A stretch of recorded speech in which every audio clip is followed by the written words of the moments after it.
I realized that as a college student, I really don't know what to do outside of party, go to the mall, or watch a movie. And on top of that, I'm broke. So how can I bridge the gap between those two things? And then LifeOffU came from that. Awesome Inc. presents the Kentucky Entrepreneur Hall of Fame, a show that highlights how people throughout the Commonwealth of Kentucky pursue their definition of awesome through entrepreneurship, technology, and innovation.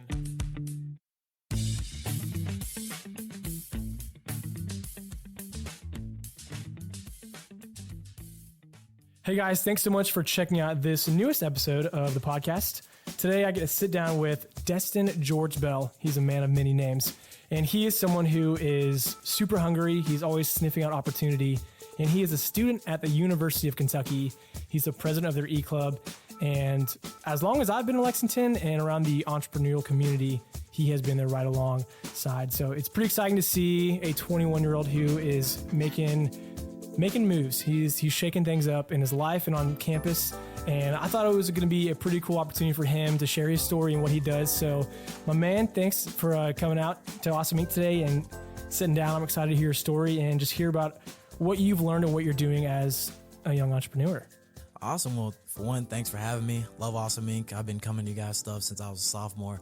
I actually think my sophomore year in October, I pitched my first company at 5 Across. Didn't win.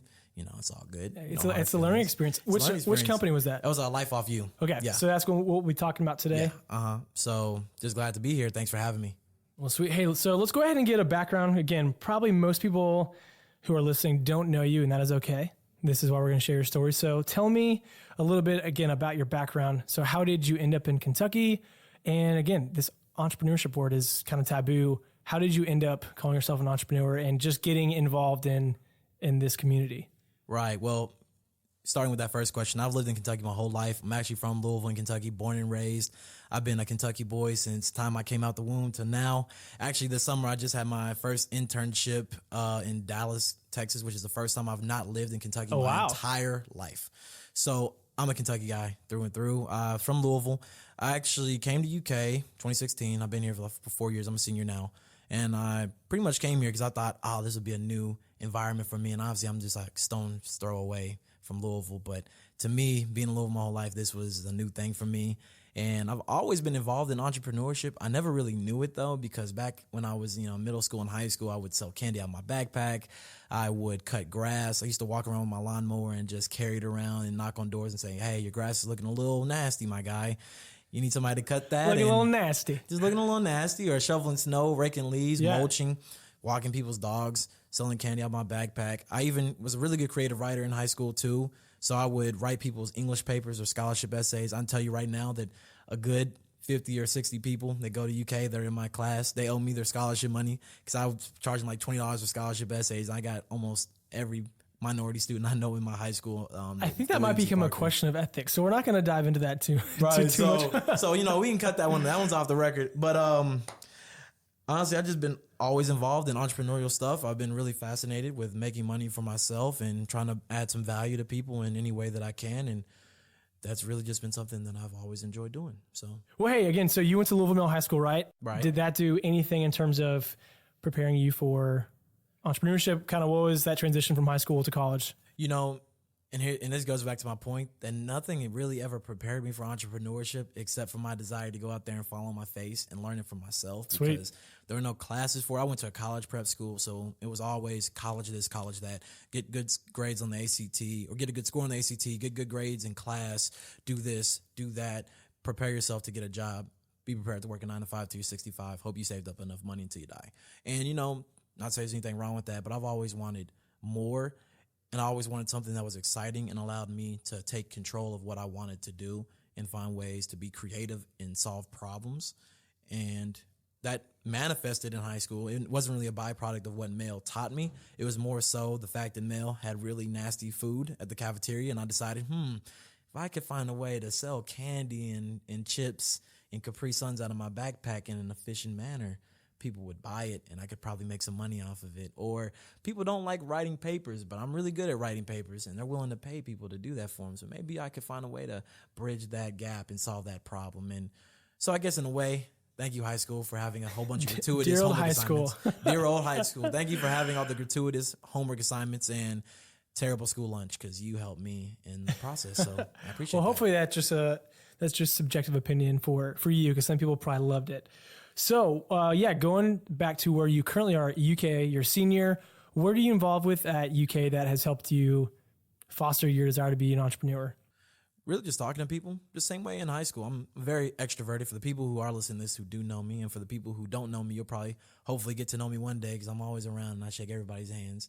But I always just wanted to meet people and talk to people and get involved in things. And really, with any of the organizations that I joined when I was younger, I had a job at the Boone Center. I actually still work there. That's what I call clock in work at the Boone Center, which is pretty much a private restaurant on campus. And I would meet successful people. So all the faculty would eat there, local entrepreneurs and whatnot. Commerce Lexington would come in there and eat. And I would always try to go out of my way to talk to anybody who was wearing a suit and looked like they had a lot of success in their career and pick their mind a little bit. And from that, I just learned a lot about entrepreneurship and being professional in business. And then I decided to just take that on myself. And once I learned enough about it to feel like I could be at least somewhat of a thought leader, then I decided to start the Entrepreneurship Club. And so now I'm the president of that. And that's really been my firstborn child, really, on campus. And I absolutely love it, because it actually did exist before me, but it was pretty much it was not even a relevant group. It had like 8 people we met in this raggedy building in the engineering college. People didn't even know how to get there. You had to go through like 4 doors and find it in the back of an alley. It was not even really a club. I only got people to come because I bought pizza. Nobody would come without the pizza. And from there, we've been able to scale it up to about 65 members. And wow, that's awesome. And we secured about $12,000 of funding. Actually, $13,000 now, because we just got another $1,000 before I came here. Congratulations. Today. Yeah, so really, that's been my way of trying to bring entrepreneurship to campus. Because one thing that I always say, and I'm starting to get royalties from it, because I don't know if you know Warren Nash with the Von Allman Center, but one phrase that I said to him once, and he's been stealing it ever since, but I give him credit because, that's my guy. He can have it for free. Nobody else can have it, though, is that UK breeds employees but not employers. And I'm trying to find a way to shift that paradigm so that we recognize the fact that it's the employers who are building those nice buildings, who are building the student center, who are building the College of Business, who are providing the use cases of these practices to provide businesses and provide strategies that then get put into our textbooks. And then we take those strategies from employers and then teach people how to use them to be employees. It just seems kind of counterintuitive to me. So trying to spearhead that flip of the script. That's cool that you think that. Not many people probably understand that in the sense of employees, employers. And I think that's one thing.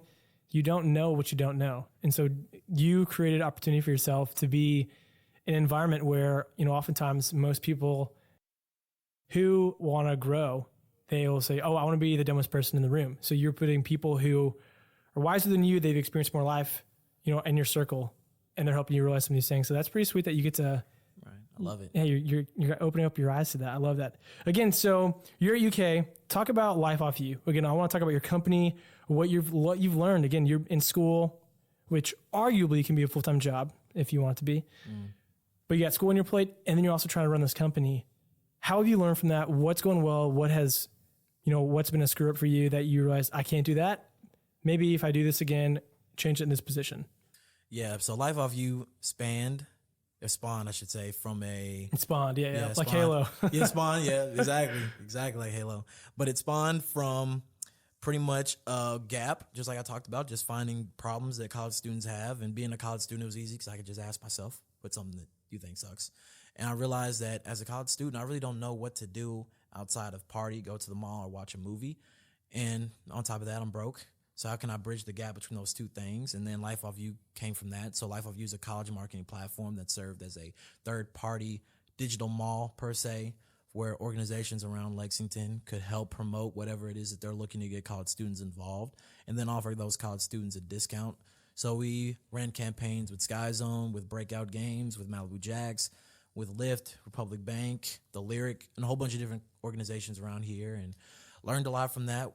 Over the 2-year span I was doing that, when I was really going hard at it, we made about $12,000 in revenue, mostly off of brokerage fees, which doesn't sound like a lot of money, but since we were making on average $2 per transaction, it's It's impressive. a lot of transactions. It's a lot of transactions. So I was really happy with it. In terms of things that I wish I could have done better, the business model that I constructed for it just wasn't sustainable, which is why it's kind of in flux right now. Because over the summer, I had new opportunities come up, and I just realized, this is kind of on life support. Like, I can sustain it, I can make it happen, but it comes to a point where you can, but should you? And it's like it's like my firstborn child. Like, if you have a firstborn child and something happens and they're on life support, it's like, I don't want to let it go. But then you realize maybe the humane thing is to just enjoy the time that you had and then just let it go.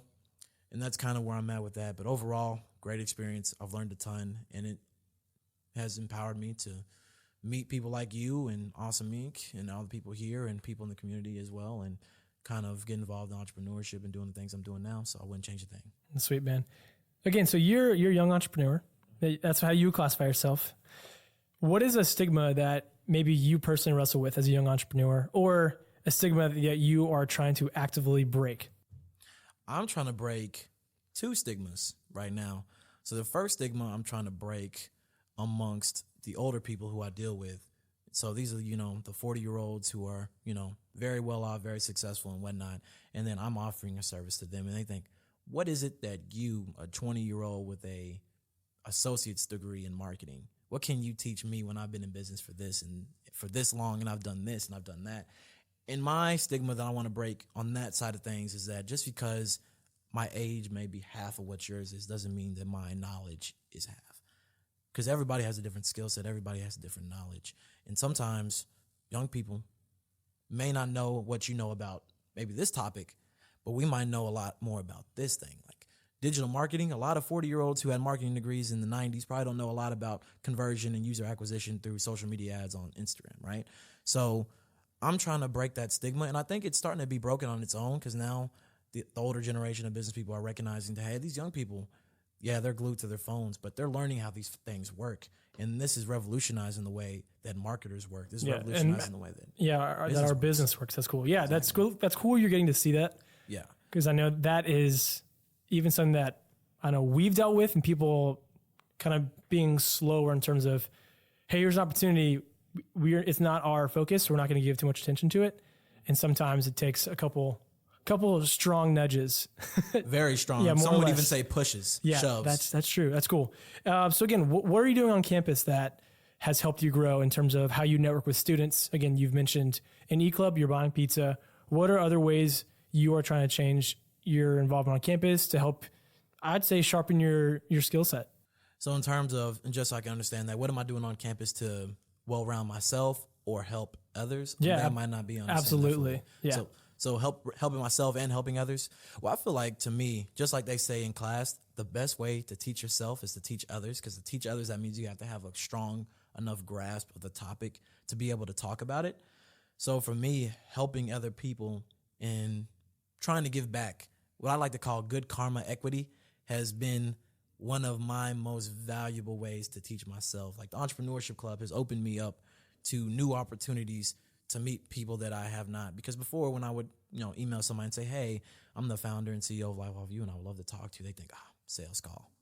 Read, no response. Yeah. But now I say, I'm the president of the Entrepreneurship Club, and I'm really adamant about entrepreneurship, and I would love for you to come and meet some of our budding student entrepreneurs. Now they say, okay, I get to go somewhere and gloat about myself a little bit. Well, I give this guy a response, So it's helped me a lot to make those connections and give myself a little bit of thought leadership in terms of entrepreneurship for student entrepreneurs.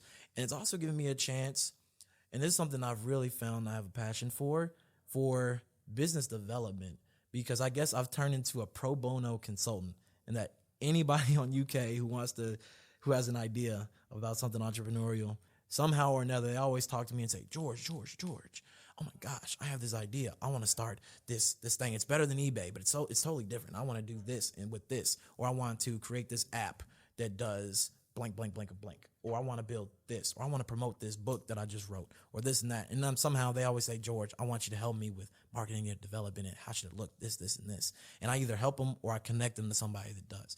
And I honestly love that. I love the fact that I can help other people reach their dreams and whatnot. Like even the other day, I had a guy, he was doing something on a level that I've never done, but he's starting this crazy crazy platform that's pretty much going to help people with trading cryptocurrency. Super awesome. I don't want to put all the secret sauce out there. I'll let him do that in the future when he's, a billionaire or whatnot. But he reached out to me and he just went to the SEC pitch competition in Auburn, and he was pitching to VC people. That's something I've never even done. And he was calling me saying, "Oh my God, so I'm so nervous about this. How should I structure my pitch deck?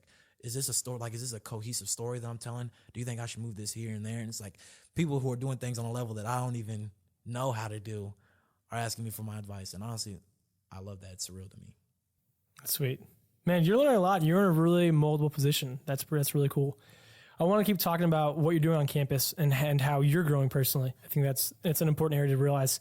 So you talked about when you were focusing on LifeOffU, you had, I didn't do the math yet, but if you're making $2 per transaction and you're dealing with all these companies, how you got to a position where you were confident to go out and ask, but also students know you for being, the entrepreneur guy or, something along those lines. Talk about that right there. Like, what are some of the tips that you learned for how to grow yourself, how to learn how to approach an adult who has a successful business and you are trying to earn their business?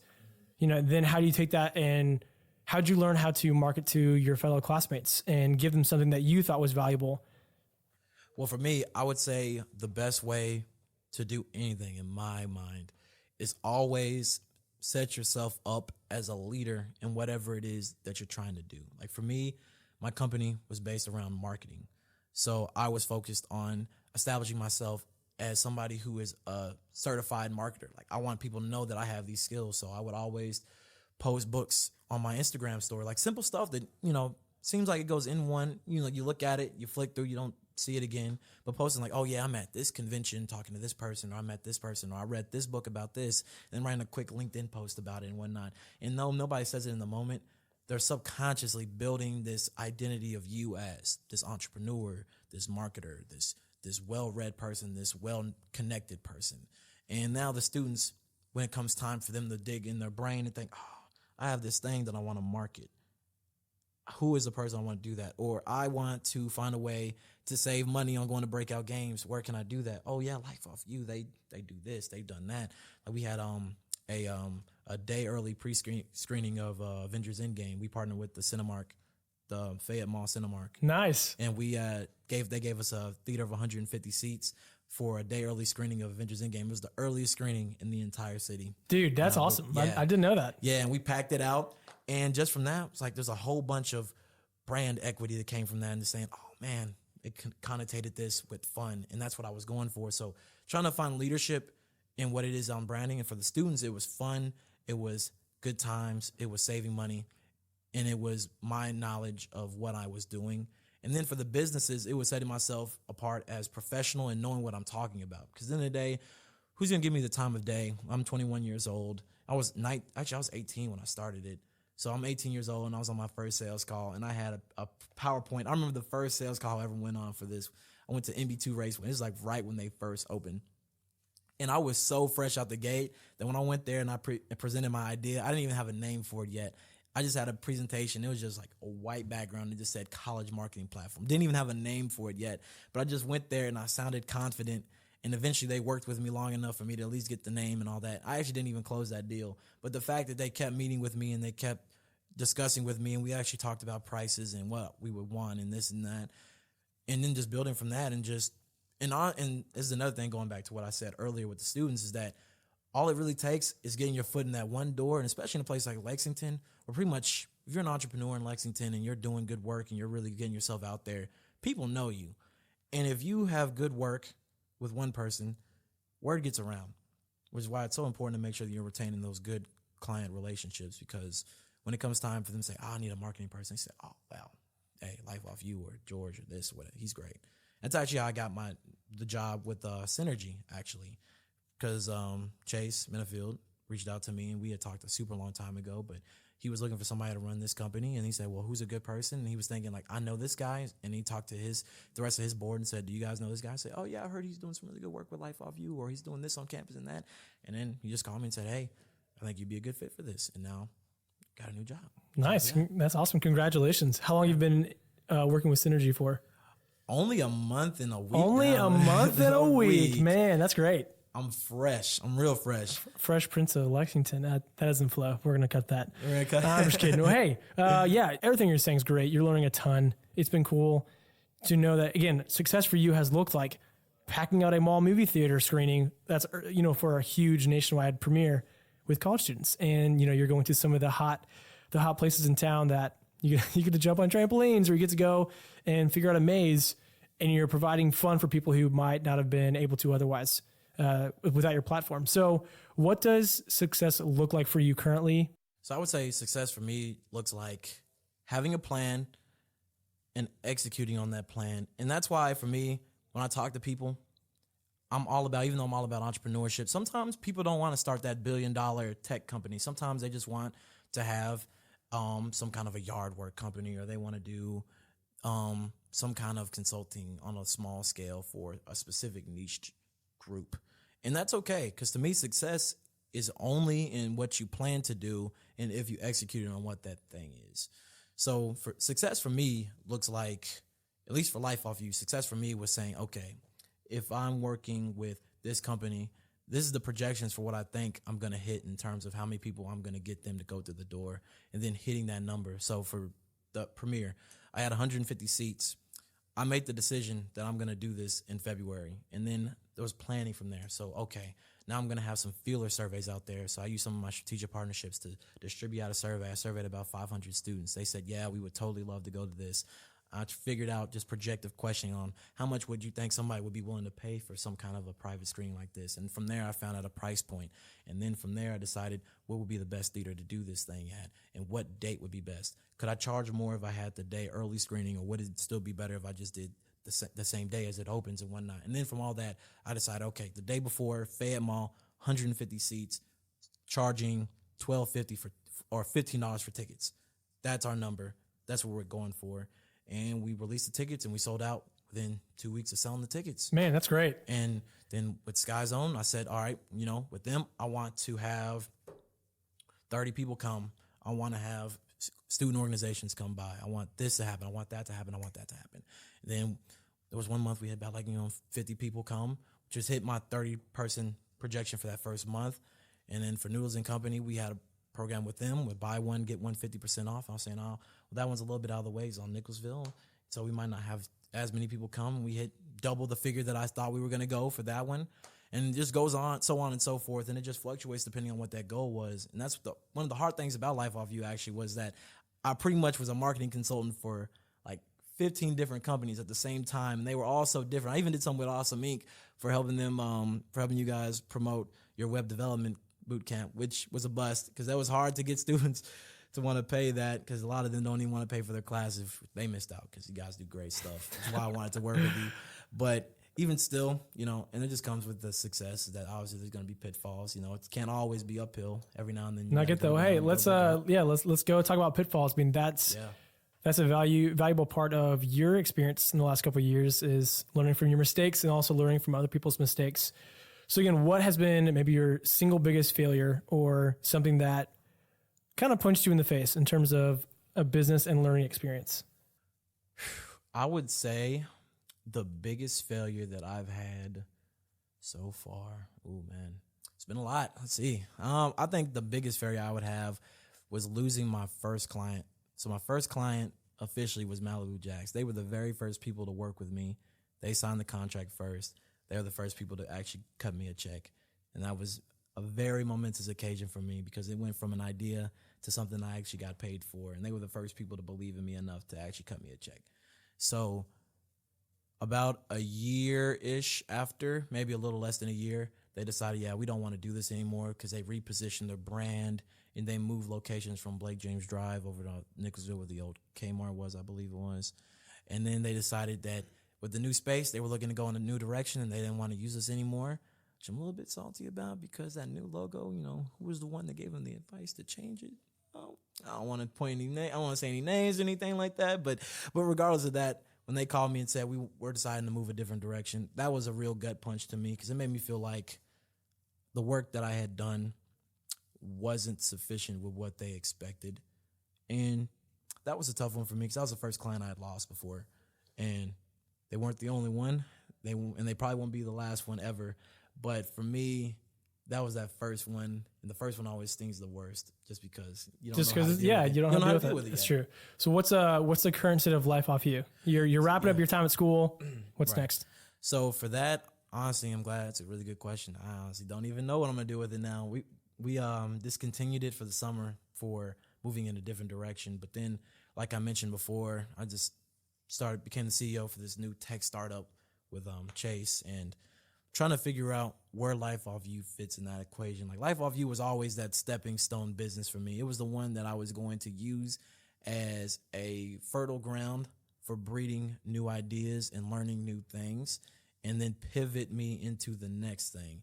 And now I'm at the next thing, and I'm looking at it now, and it's just right there, and it's so beautiful. It's like that busted down car that you got when you were in high school, and you finally got your first real job after college, and you got that first paycheck, and now you're looking at that nice BMW or the brand new Toyota, or maybe even something nicer than a Benz, something like that. And you're looking at that busted 2004 Kia that you drove in high school. Do you drive college. 2004 Kia? 2007 Kia. Nice. Okay. Yeah, smart I guy. figure there's some ties to Right. this. See, there's ties to that. But you're looking at it and you just think, oh, man, I have so many memories with this thing, but I've gone as far as I can take it.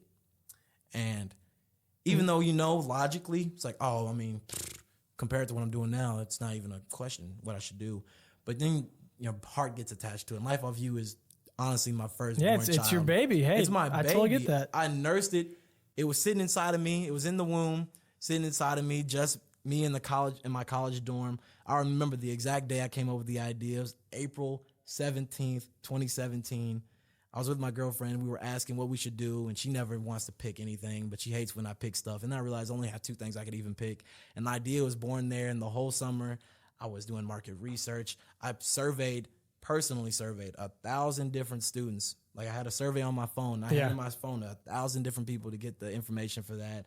And I made like 20 cold calls to like 10 different people.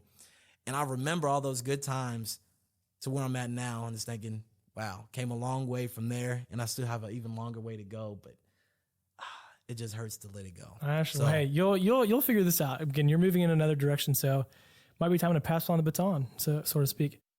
Yeah, brother, it's cool to hear all of your experiences, and I know that you got a bright future ahead. So thank you for sharing that. And again, this is probably, in my opinion, the most important aspect of why you're here today. If you could speak some wisdom or how to avoid some mistakes to any future entrepreneurs, what would be your 1 or 2 main takeaways? I would say the one, and this is the most important one, and I say this to anybody, is just try it. In my opinion, people want to wait until they're ready. Like, I want to wait till I'm more financially stable, or I want to wait until I get out of college, or I want to wait until this and that. Like, to me, you're never going to be ready. And no matter how much you plan, the plan will never go the way it is. Just like Mike Tyson, this is my favorite line I tell to anybody who says, well, I'm not really ready, or I want to wait. And it's like, hey, look, you can plan all you want, but the plan goes completely in the trash once you get punched in the face, right? And you're going to get punched in the face pretty much from the get-go. So while I'm not saying don't plan at all, plan a little bit, but be ready for the plan to go a hard left when you thought it was going to go a soft right. So just go for it and learn on the way, have fun, give it a shot, and really just be prepared to try it, because the worst thing that happens is that it doesn't work, but you learned. And even if, especially, and this goes to all my student entrepreneurs, and this is what I tell all my e-clubbers, is that the only thing that's going to happen from you trying this thing is that it doesn't work. But even if it doesn't work, you're going to learn more from failing at whatever you were trying to do than you would from reading that textbook and theoretically learning something on a piece of paper. And then when you apply for jobs, if you decide the entrepreneur route's not for me, you're going to be way more well-rounded of a candidate for a job. Because with entrepreneurship, like as a marketing major, the only thing I'm learning in my classes is how to position something, how to sell something, which is important. But then with this, I had to handle pro formas. I had to understand what a cash flow statement is. I had to think about a P&L. I had to think about, geez, if I position this, what's like an A/B test? I have to think about like a cadence for a sales cycle. I have to think about all these different things. I have to think about brand positioning and envisioning out to where I'm going to be 2 to 5 years from now. So these are things that you don't learn in class. You only learn them from going out there and, trying something. And getting your hands dirty. And getting your hands dirty. And that's why a lot of people in their first job is usually just an entry-level job where they have to learn how to actually do things. Even when you get a job, they retrain you and they teach you how to do everything because they know that college doesn't really teach you anything that's tangible. It's all theoretical knowledge. So if you can go and be in college and get that theoretical knowledge and learn some real hard skills that you can put on your resume, and if you do a good job, now you have legitimate references. Like there are people I can call that are CEO of this or an investor in that or a client directly to me, and I can say, hey, if I'm applying for a job, can you give me a recommendation letter? And they can say, hey, he's a self-starter, he's a hard worker, he's tenacious, he's proactive. And these are all the buzzwords that all the companies want to see on your resume. And then when everybody throws them on there, but if you can actually get somebody with some real life skills, not to validate what they're saying. Right, not like the professor for your Econ 101 class or your mom or that guy who was your manager at Kmart, but a guy who runs an actual company, who's done actual successful things, whose name means something more than just the position that he holds. And he can say, I vouch for Destin. I vouch for Garrett. That goes a long way. So sure does. Go for it. Destin, my man, I love it. Proud of you, bro. Keep doing awesome work. Thanks for having me. You're welcome. All right, well, that's it. We want to say thank you again so much for checking out the Kentucky Entrepreneur Hall of Fame podcast. Special thanks to Lee Rosevier for the music that you hear in the show, and to Lexington's Awesome Inc. for hosting us from their space.